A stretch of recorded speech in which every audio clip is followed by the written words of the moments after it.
Stop that. Stop that. Stop that. I hear him chat from the noise. Move too quick, can't stop for the talking. I hear him chat with the walking.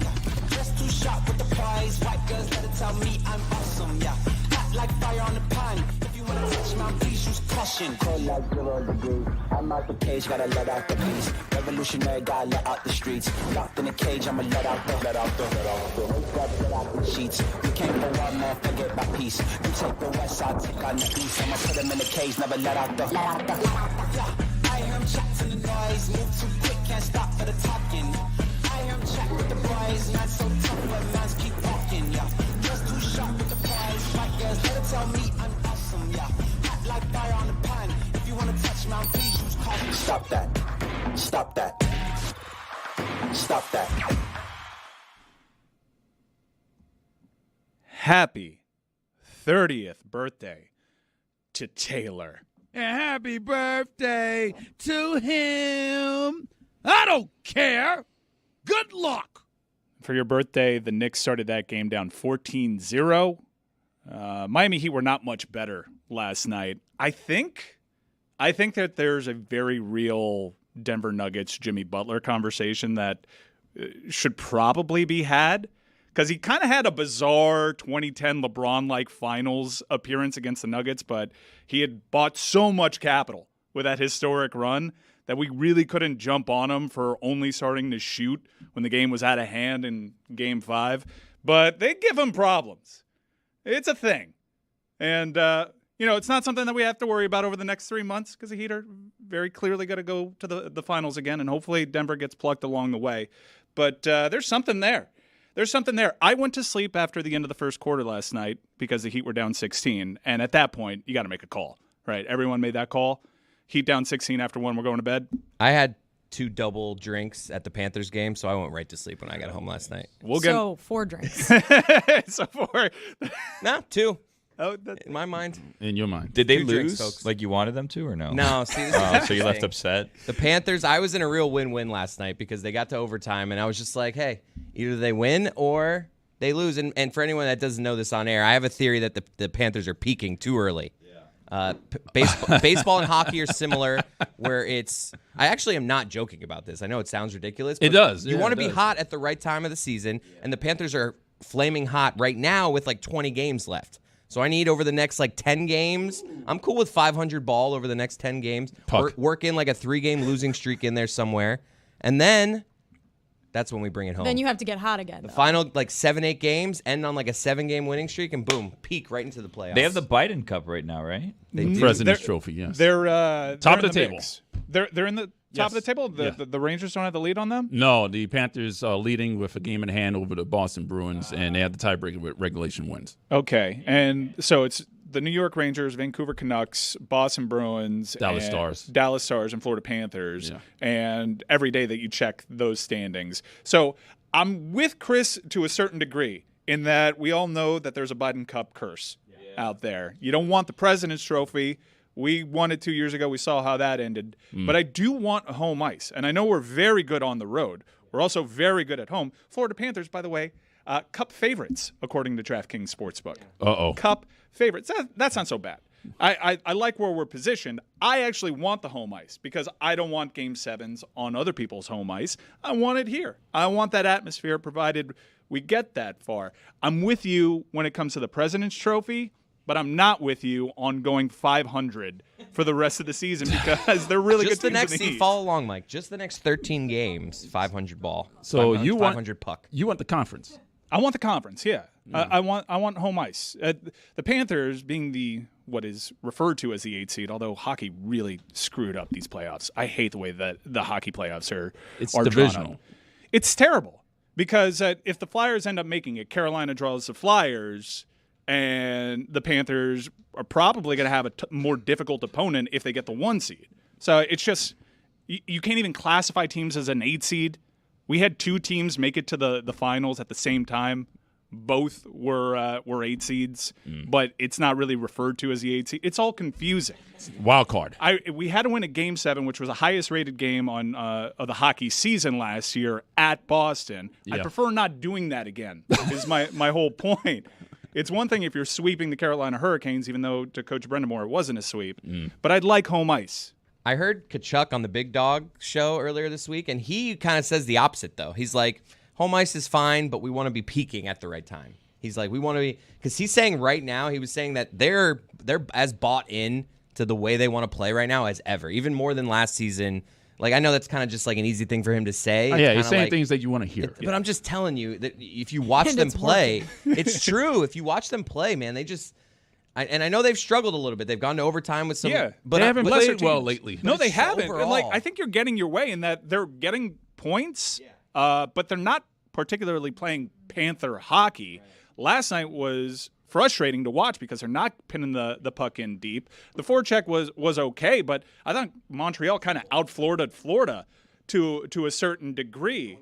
So it's all about playing well. And they're not playing as well as they did a couple of weeks ago, but they're getting the results right now. So I think I think that there's still room for their form to improve, but still get the points. Yeah, they did not play well last night. I mean, 2 blown assignments led to 2 breakaways. One of them was a goal. But Sam Reinhart is back. Yeah, 40th and 41st goal this season. Guys, Yeah, he's back. let's save some of these good takes for the hockey show, huh? Oh yeah. Did you know that Sam Reinhart leads the league in power play goals and shorthanded goals? He's one away from the I did not franchise know record. that. I can honestly say I had Wow. no idea. The Panthers, I guess according to Chris, too hot right now. The Heat getting hot at the perfect time, though, right? Because now you're Transition. starting to get some attention from the national media. No one wants to play the Heat in the playoffs. We're starting to everyone's getting back on the Heat bandwagon just in time for the playoffs. Kind of working out for this show and what will inevitably be our disappointment when the Heat crap out again of the NBA So the Finals. Heat were playing well, and that's but then they're playing bad. It's a West Coast trip. At Denver, historically, has always been very difficult for this franchise. So what I'm about to do is unfair. The Jimmy Butler thing, I think, is fair. There's something going on there with Denver, and he needs to figure it out. Or maybe not if they get plucked, because we all know that the Heat are making the finals. But Scary Terry, they were playing well because Scary Terry just so happened to be injured. Scary Terry's coming off his best game as a Heat against Portland. And he comes into that game against Denver, and when I went to bed, he had already had 1 really bad air ball. And I woke up in my group chat. Apparently, he had 4 air balls in this game. He was terrible.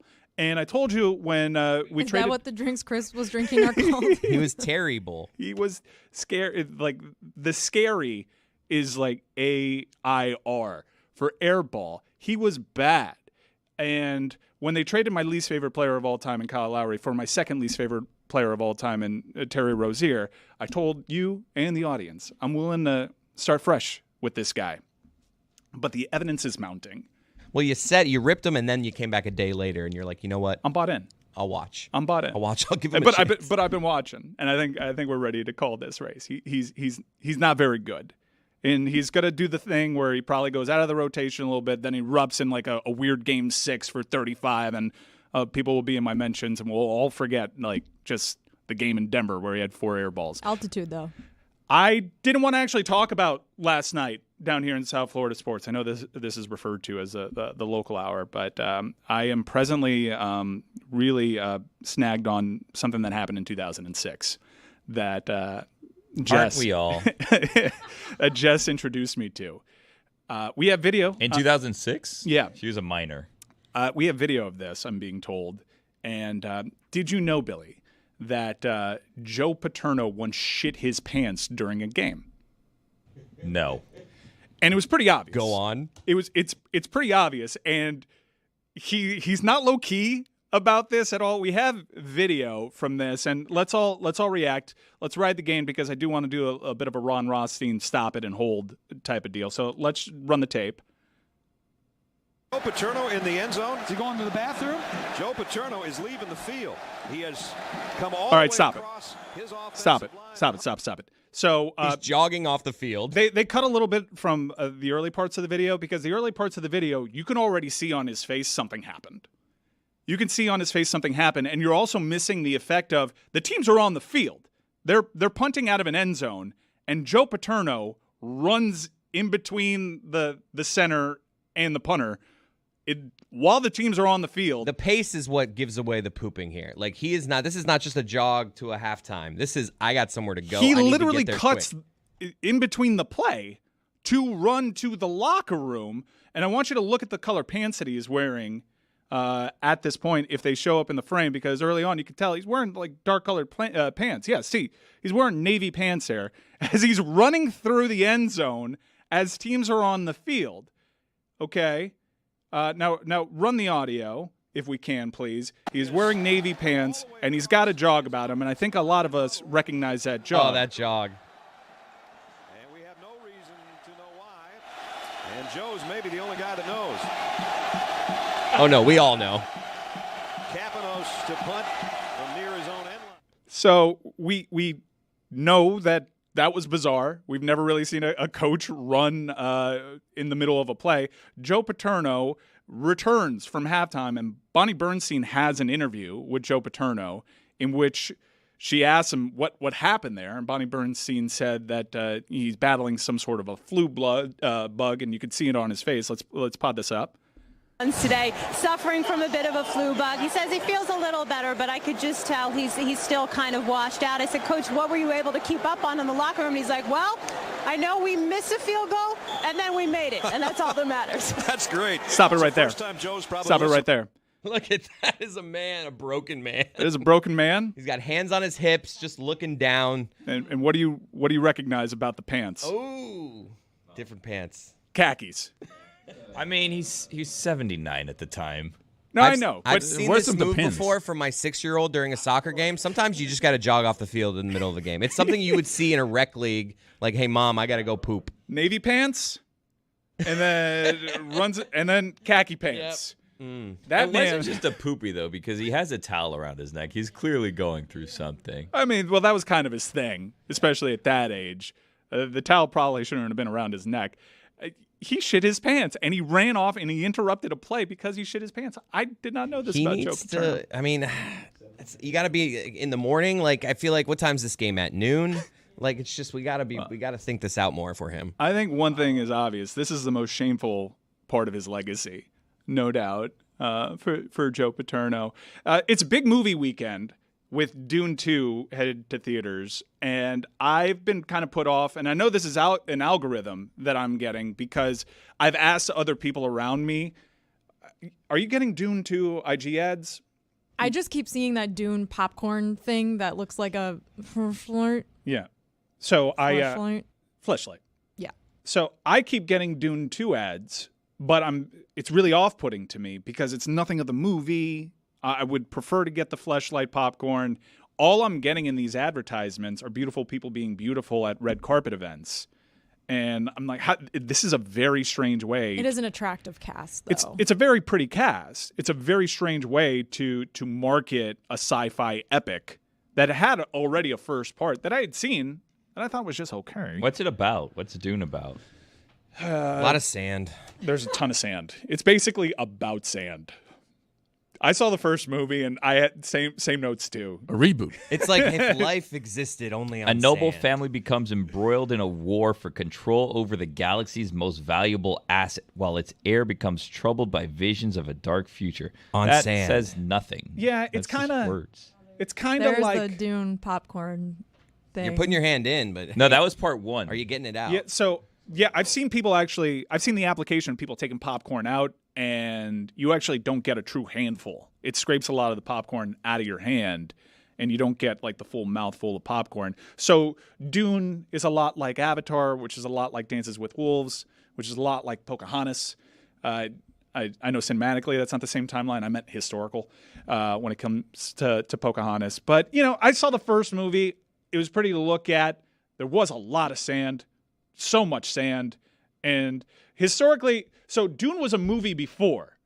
It was this in the 1980s. And I think I recall as a little kid seeing the original Dune, and it was a bomb. It flopped. And the source material is sort of like The Watchmen. How do you make a movie out of this? This is so difficult to make into a movie. And the answer was, let's just really draw it out. So the first one, very talky, okay, pretty to look at, sets up this part 2, which we see this occasionally. #1 movie on IMDb, 100 on Rotten Tomatoes. It's almost as if the entire industry rallies around one film to get you to go to the movies every year. This appears to be that time. The feedback that I've seen is epic, 100% Rotten Tomatoes, IMDb, best movie ever, and also for Austin Butler, who I don't think is a serious person. He's getting rave reviews as best villain ever on screen. This is Heath Ledger Joker level type of stuff from Austin Butler. This sounds like it's going to be a flop. It can't possibly deliver on this. Adnan says it's great. Please. And he doesn't, I mean, he's pretty... He just likes to like movies. No, he doesn't like all these, especially these big blockbusters. He's often critical of them. And he's just like, it's visually, it's just good. But there's a lot of sand. Oh, a lot of sand. So much sand. Do you think anyone's ever tried to fuck the popcorn bucket? What? Most definitely. Most definitely. I've actually seen videos, not of people fucking the popcorn bucket, but there's like the sandworm toys, and they're putting the sandworm back into like this, like, it was weird.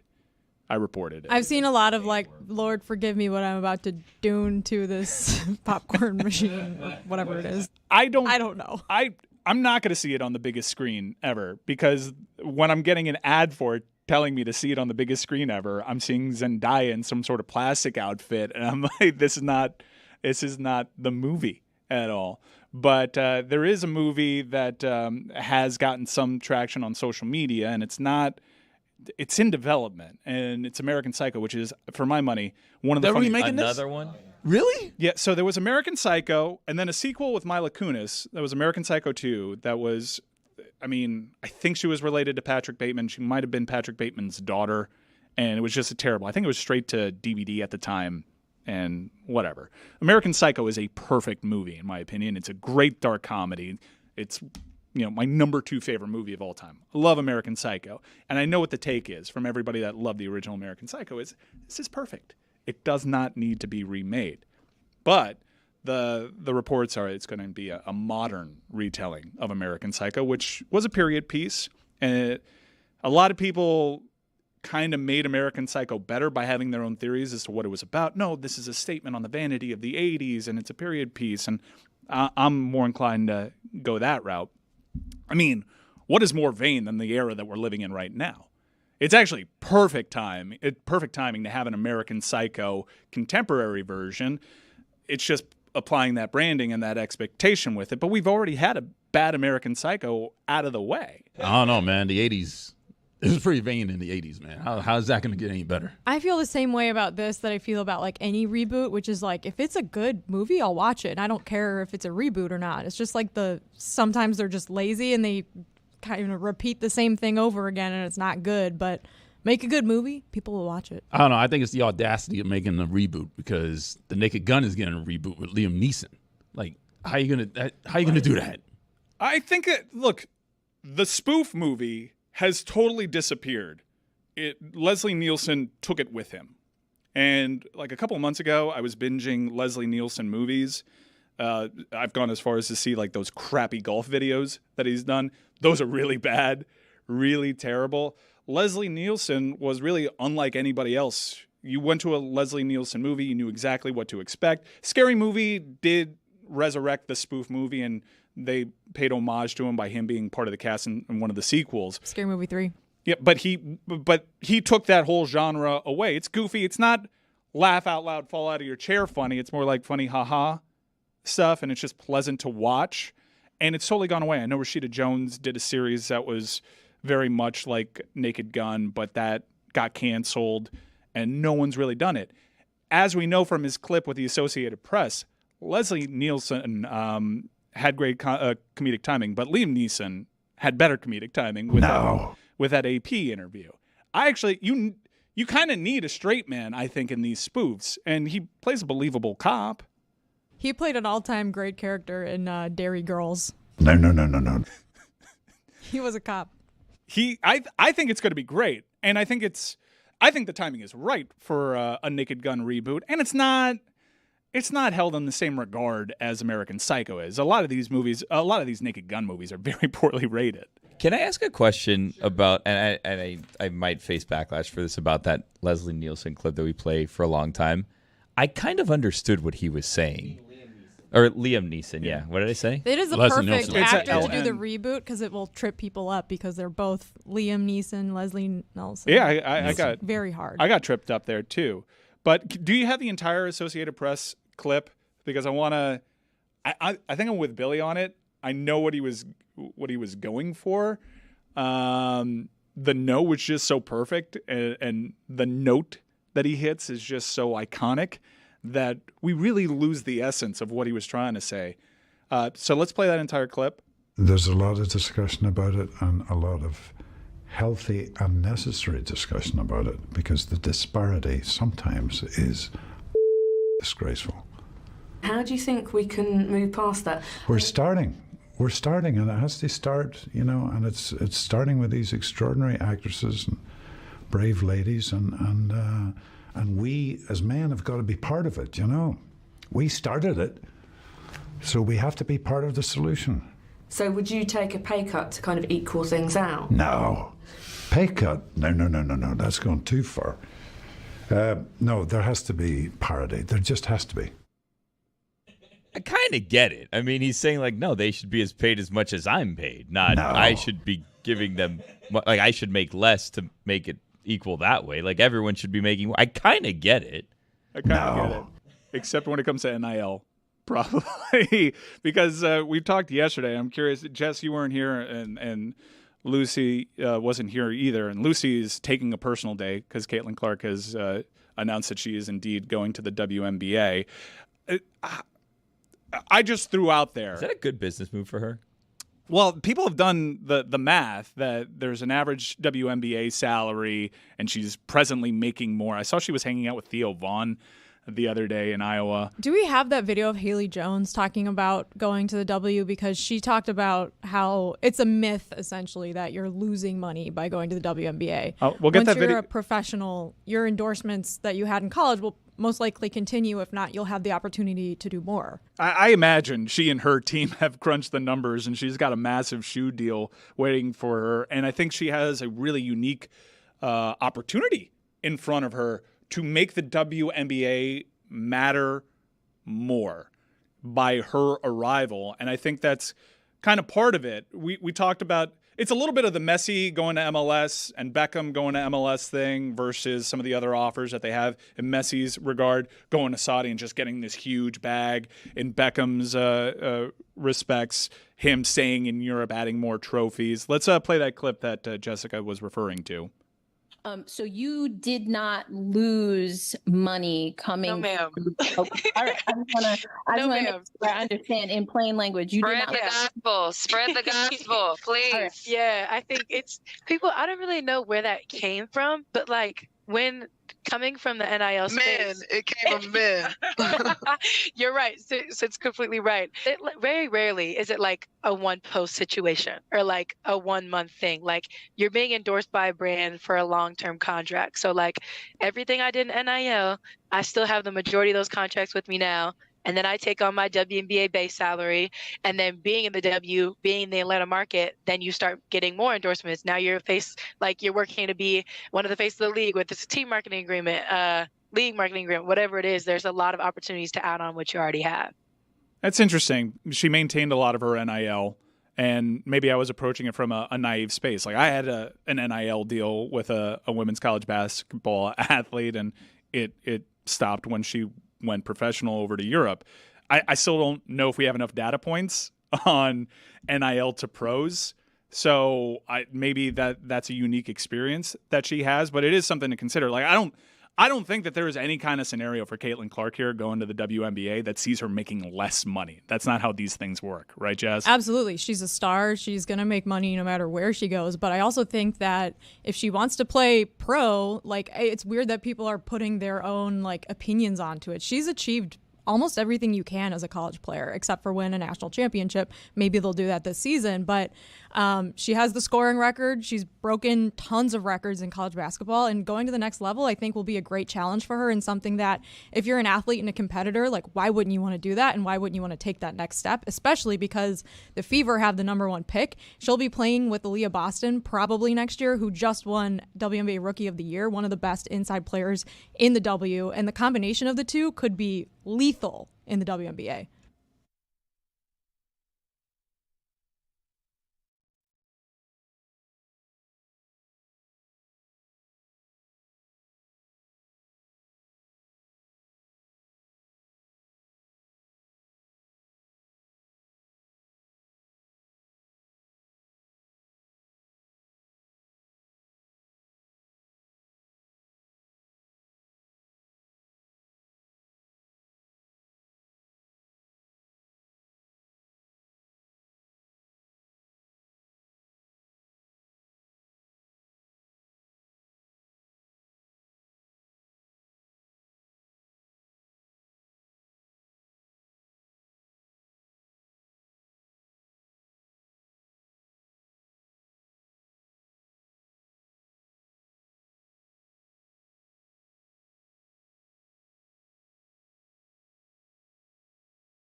I want to close the loop a little on Caitlyn Clark before we move on to something that was born out of a pre-show meeting that we had. That was a startling revelation. Not Joe Paterno. Not Joe Paterno. That was a couple of things that I wasn't aware of. I want to feel bad for a 79-year-old accidentally pooping themselves in public and having to like run out of their job, but it's Joe Paterno. Yeah.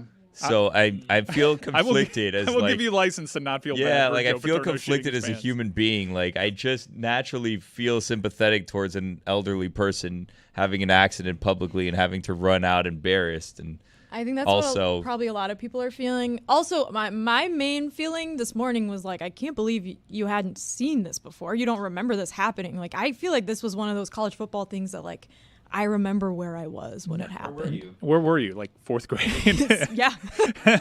I feel like there should be, the easy solution here is just like a high-class porta potty on each bench. But what's a better look, jogging away where everyone knows you have to shit, or the shot of you entering a porta potty on the sideline? And then not coming out for like 10 minutes, and everybody knows. And they have the tent there on the sidelines where you can have a bucket. I'm going to a Panther game next week.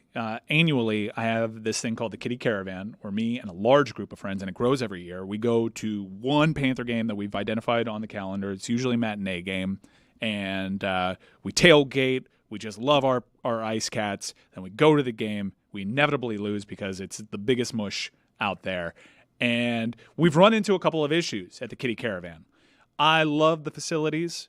I love my time at Panther games, but they don't necessarily encourage tailgating, Roy. If you've been to the parking lot, you'll see people tailgating and having a good time. What you won't see are toilets. No. There are no toilets. Now, guys, specifically, we can get around that.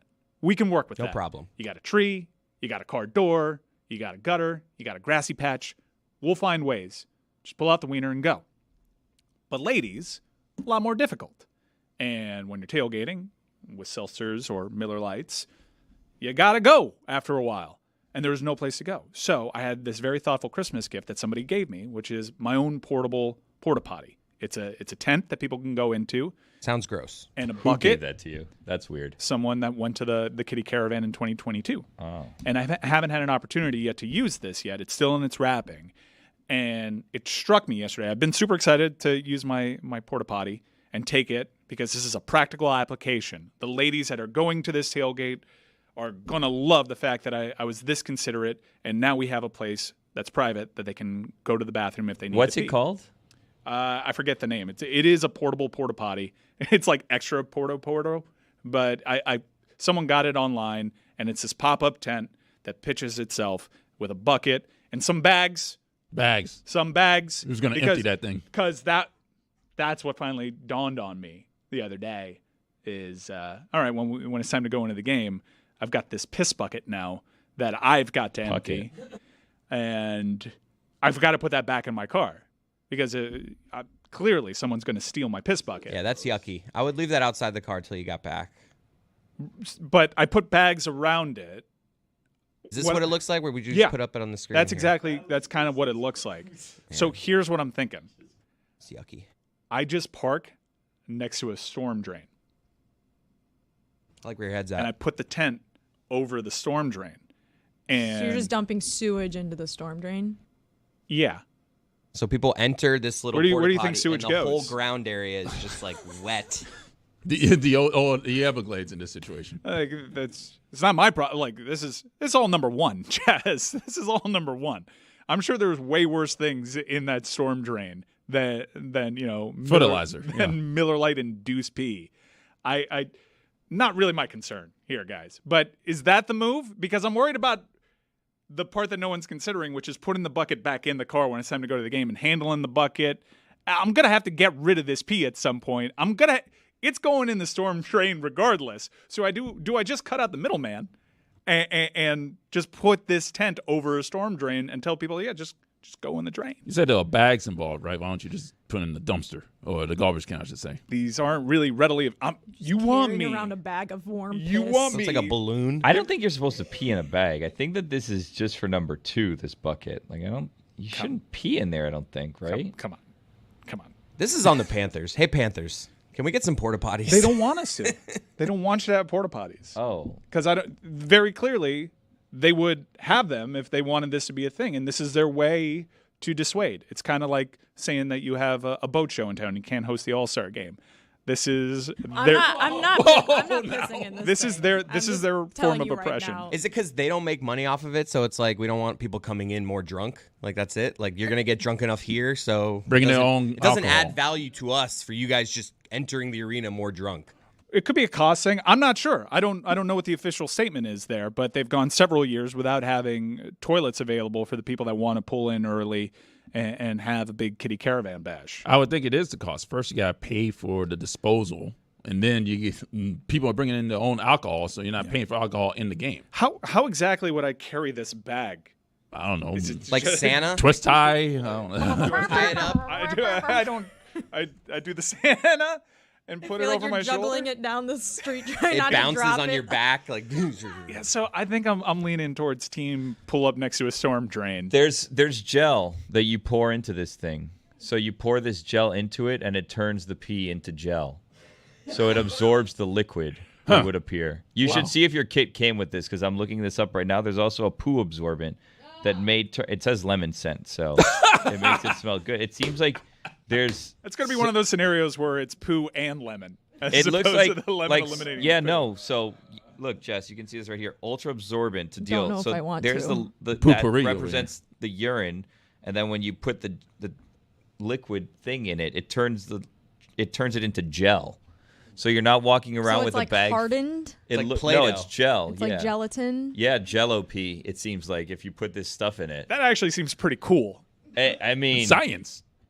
But it's crazy. I feel like I'm doing worse to the environment if I'm dumping this sludge. Well, no, then you would take that and put that in a trash can. I'm going to assume you won't put your pee gel into a sewer grate, I don't think.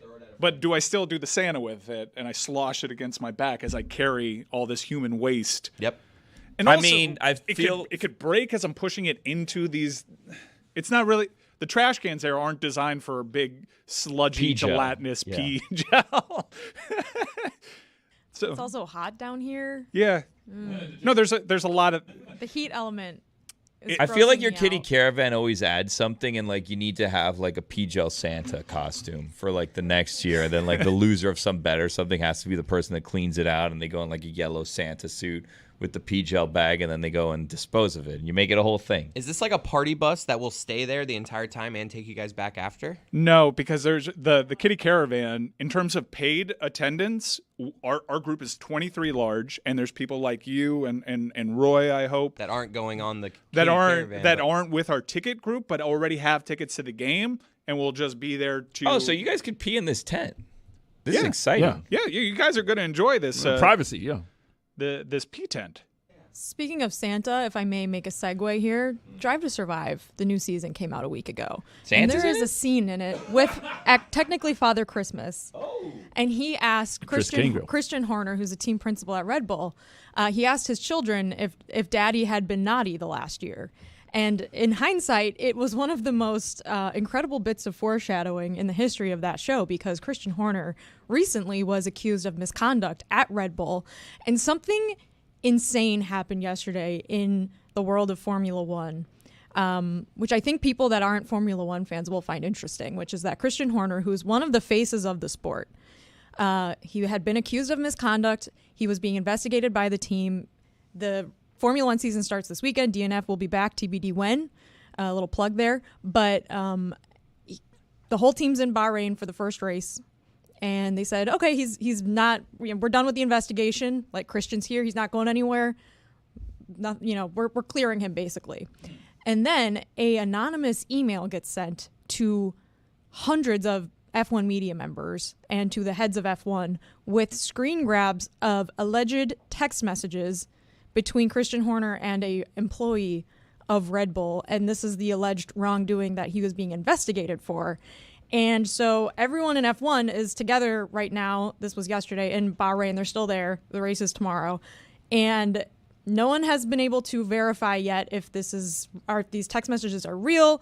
There's still, journalists working on it, trying to figure out what's what, trying to figure out how to deal with it, how to cover it, essentially, because no one knows who sent the email. Was it the person who's alleged to have been, the victim in this case? Is this someone else at Red Bull who thinks the investigation wasn't handled fairly? It's really sketchy. And obviously there's another person involved whose identity is anonymous. So it has to be, taken with some care, because they might not have wanted this information out there. But everyone is freaking out about this. And it is quite crazy. Christian Horner's married to Jerry Halliwell, Ginger Spice, right? Correct. Okay. Married man, family, as you outlined early on. The photos, I imagine, are lewd in nature, very inappropriate. I saw the files that were going around. And again, I don't know what's real and what's not real, but it was a lot of bad and shocking things. So it's F1 is a global sport, European roots. And when things like this have popped up in soccer, they seem to be behind the times a little bit. They had, as you mentioned, an independent, well, not independent, the Red Bull owners themselves conducted this first investigation. There were barristers involved, from what I read. Okay. So what exactly what do you expect the reaction would be from Formula One? That's the thing. I have no idea. Nothing like this has ever popped out? No, there have been several scandals, but I think Formula One has, in the last 5 years, has changed quite considerably the makeup of who is actually running the sport and who controls the power. And I think Christian Horner himself has a lot of power in the paddock. He has a lot of power over being the team principal and kind of running the show for one of the biggest brands in Formula One gives him a lot of power, and he can do a lot of things that maybe other people wouldn't get away with if the allegations are true. So I genuinely don't know what's going to happen, but for a weekend, the first weekend in Formula One, the first race is usually like, it's exciting, but things ramp up throughout the season. This is about as crazy of a story that could happen in the first weekend of Formula One season. And I was just trying to search for punitive precedent. All the media has all these things, so it'll be curious. I do want to talk to you on the other side about Formula One in general, because it seemed as though the bubble burst on that here, at least stateside.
Billy, if you could slack me the link to the gel that makes my pee, this gelatinous thing that I can carry to one of the trash cans, I'd appreciate that. I'll send it to you. Did you guys ever see Envy? The Jack Black. Yeah, and isn't there like a spray that they Poopery? Yeah, where he sprays poo and then like he makes. I think we have that in our bathrooms here. Well, yeah, but this one makes poop disappear. That's what you spray into the toilet. The to smell make of it the smell I meant better. okay. But We have the actual no, my bad. brand. That's actually called poopery. Yeah. Vapor. It was vaporize was the thing in the movie. Vaporize. Cam Newton's apologized for his involvement in the fight. How'd you experience that as your friend was being ganged up on? I felt bad that I wasn't there with him, to be Right, honest with you, to try to help him fend off some of the people. Now, it was a sucker punch. From the videos that I'd seen, and still, even though as someone that was receiving the sucker punch, he was still trying to break up a fight that he found himself in the middle of, and the hat stayed on the entire time. Yeah, I mean, I haven't seen this whole thing. There's 2 videos. I saw the first one where he was just kind of apologizing for his involvement, saying there's too many people depending on him, that he can't be the bigger person and then be involved in something like that.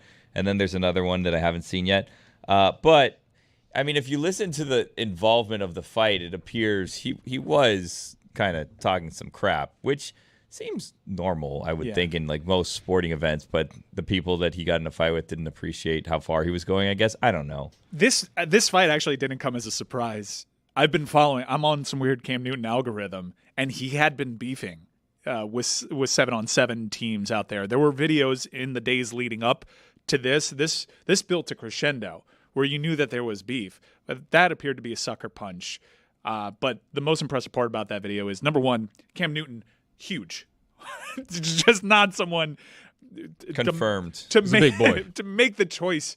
It's no wonder why several people went at Cam Newton, because he's the greatest goal line threat in the history of the sport for a reason. As a big guy, and the hat just makes him seem even more big and tough. There's no bringing him down. But he's apologized. I saw that video, and granted, I don't know what's really going on here outside of the videos that framed some of this stuff.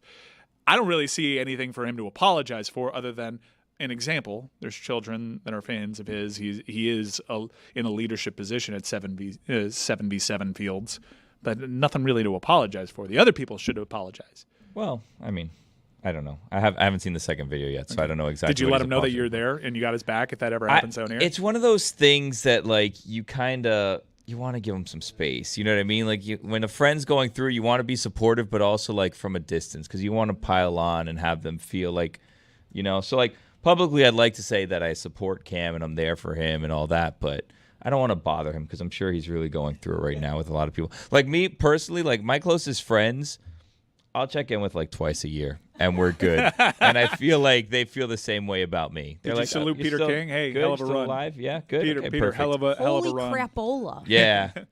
I got caught up in the Peter King thing where who was it that he said that he looked like? He said that he looked like, he's like, oh, I feel like Clint Eastwood or something like that. I'm like, yeah, you look like him too. And like you gave me that exact same look when I said it, and I didn't realize like at the time he was talking about like an 80-year-old Clint Eastwood, and I'm like, yeah, that wasn't the nicest thing to say.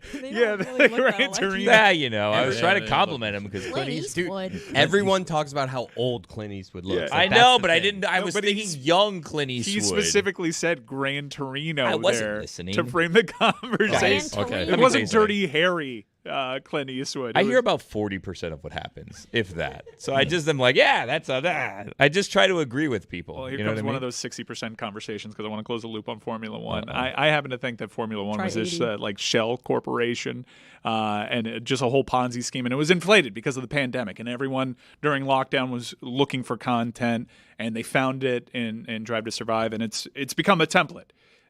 We work at a media company, and I receive at least 3 Drive to Survive inspired templates. Oh, as and pitches. they've replicated it with tennis, golf, NASCAR. Like they're making Drive to Survive spin-offs of like every other sport. Right. It's curious that Drive to Survive becomes a template because this is Hard Knocks. But no one's really replicated the success of Drive to Survive since.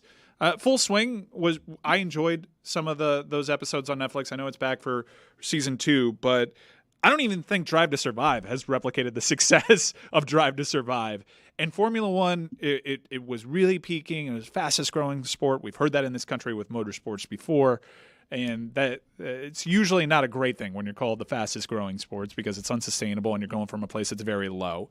This is a bit of a niche attraction. Formula One, a lot of excitement down here for the first Grand Prix. Second Grand Prix, not so much. But they did have higher attendance, apparently, the second year. The second year? In Miami. The attendance has been good, actually very good at all the American races. They added the Vegas race last year, which was a flop for a number of reasons. Was that well attended? Yes. Apparently it was. They said there were over 300,000 people throughout the weekend, I believe. Vegas hated it. Yes, oh, the people correct. from Vegas hated it. That's all they could talk about when we were there. As Uber drivers, they hated it. Dude, as someone that visited Vegas like maybe 3 times prior to as they were doing construction, I hated it. I hated this race because it's the Strip and they're doing... I didn't watch it because it was at 1 a.m. And the qualifying ended at like 5 a.m. Eastern because they had that manhole cover issue the first night. I'm familiar, but it seems as though Formula One got one over on us. And I know you host a Formula One show, but it's really tailed off. I haven't gotten that sense. I feel like it's not like growing as much anymore. Like you don't meet people that are like, oh my God, I just started watching. Like, but I do think that people that are still following it are gonna stick around. Like they're here to stay. Like our audience for DNF has done very well. I haven't really seen much of a tail off in that, at least. The TV ratings have been really good. And again, like it's a good product to watch on TV because it's short. It's 2 hours on a Sunday morning when a lot of times in the States in Eastern time, there's not a lot else on really. So it hasn't really like, I don't think it's flopped as much, but again, like it's hard to really tell because attendance is good, ratings are good. Like our ratings has solid on our podcast, but I can't really tell like how many new people are getting into it. If that's the metric, then maybe that is not great.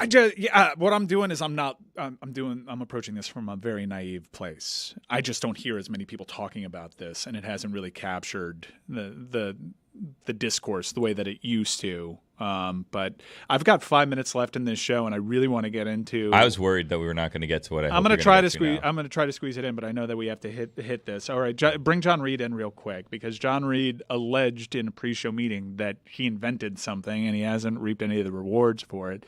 I'll let John Reed speak to exactly what he claims he invented. And you're positioning this all wrong. Saying he claims he invented as though he did not. Well, I'll let the audience be the judge. But John, it's the selfie stick. What? Chris. Yes, the selfie stick along with the first gimbal for the iPhone. Okay, all right. I invented it, I would say, around 2010. No, I'm not going to let you reverse engineer a gimbal here because you were calling it a selfie stick all meeting long, and then we saw the evidence in question, and then we told you it's a gimbal, and now you're making this an iPhone gimbal. I invented the selfie stick first. I just didn't have the prototype ready. All right, so let's. I'm going to let you toss to this video. It's a minute long, so keep that in mind. Your claims of inventing the selfie stick was it was a practical application. You were in New York, and random people came up to you, or at least you thought random people came up to you. What are we about to see here? Times Square. Let's just run the video. This is the invention of the selfie stick. This is the first video with the selfie stick gimbal that you invented. The prototype. The prototype video. All right, right now I'm standing in the middle of Times Square, looking at the first prototype for the jump rig, exclusive iPhone. As you can see, iPhone right here in motion all day long. Of course, I have a light on it. Hey, I know. Beautiful light. Where you are. Hey, how you got doing? A light on it, man. Tom Green, Tom Green. Of course you got a light. Absolutely. We got to calm down what here. What do you think about my iPhone? I like it. I was walking by. You got a steady cam in your iPhone. I had to stop and say something. This is incredible. What's going on, man? We getting money. You don't know about it. They call me the V, we winning, baby. I'm playing around with my man and we winning, baby. You know what it is. Daddy, would you like some sausage? Daddy, would you like some sausage? Daddy, would you like some sausage? Daddy, would you like some sausage? Do it. Daddy, would you like some sausage? Daddy, would you like some sausage? I'm getting sausages. Yeah, you know, I take pride in my inventions, man. That's just one of many. All right, John. Wait, hold on. Couple questions. Number one, that's not a stick. That is not a stick. It's better than the selfie stick. It's a gimbal. It's true. I just want the listening audience to know called that it a selfie stick. before we get into the nuts and bolts, Tom Green stumbled. If you didn't tell by voice or by us saying it, Tom Green was in that video. Just stumbled upon John in New York. That's my favorite. That's my favorite part about the video because you have graphics that put up Tom Green's Twitter handle, but we discovered that when this person approached you, you had no idea who they were. I had no clue. You had no idea that Tom Green came up to you. Or, Daddy, did you like my sausage? I didn't know that was a real song from a movie. My sausage. I like some sausage. I'm clueless, man. Yeah. So Tom Green comes up clueless. to you as you invent this. You called it a selfie stick, and then we correctly told I you walked it back. It was a gimbal. We found out that the selfie stick was invented 7 years before you thought you invented the selfie stick, which your invention was not a stick. Yeah, it was a Motorola. Listen, nothing counts unless it's an Apple. Was it 2010 when FaceTime came out, iPhone 4? That's what only counts. This is not an Apple Android thing. like That's if not a stick. The video pans a little. There's someone in Times Square with a selfie stick behind you. No way. No You don't way. think so? A telescopic extender for compact handheld cameras was patented by Ueda Hiroshi and Mima Yujiro in 1983. The point is, none of this stuff was for sale. None of it was available, so I got creative, all right? Was yours? Listen, you I'm guys. impressed, man. It could have been. I'm not out here trying to invent stuff on the street. Like, I'm out here with the prototype. Like, he said prototype. Look, at least at the time, he thought he was inventing something. I could be living next to Jeff Bezos on South Beach if it wasn't them stealing my idea. But That's here I am, true. Producing Well, for you guys. what do we I'm do? happy to be here. Let's sue someone. It's a fancy Yes. hanger. Save. Who Sue do 'em we all. sue? But there was a. At Sharp Dressed. John's done. It didn't even. Oh man, It wasn't even super practical. It's. Like, that's just a prototype. That's true. It was just hilarious in our pre-show meeting when John's just like, "Yeah, I invented the selfie stick." And we're I like, believe "What are you him. talking No, about?" look. I mean, he did. It's right there. It's not even extending it. The whole thing with a selfie stick is you can go far away. Well, It's- that's just less convenient. Guys, that's just a prototype. Like, look at if you go back and you watch Shark Tank when Ring.com was on or whatever before it was Ring and it was something else. It was like a massive thing. But That's what it looks like, and then you have version 2 and version 3, and then it gets smaller and more functional. We're like engineer here. But it's not extending the camera. If Billy is supporting you, tread lightly. What? For that reason, I am out. Thank you, Sharks.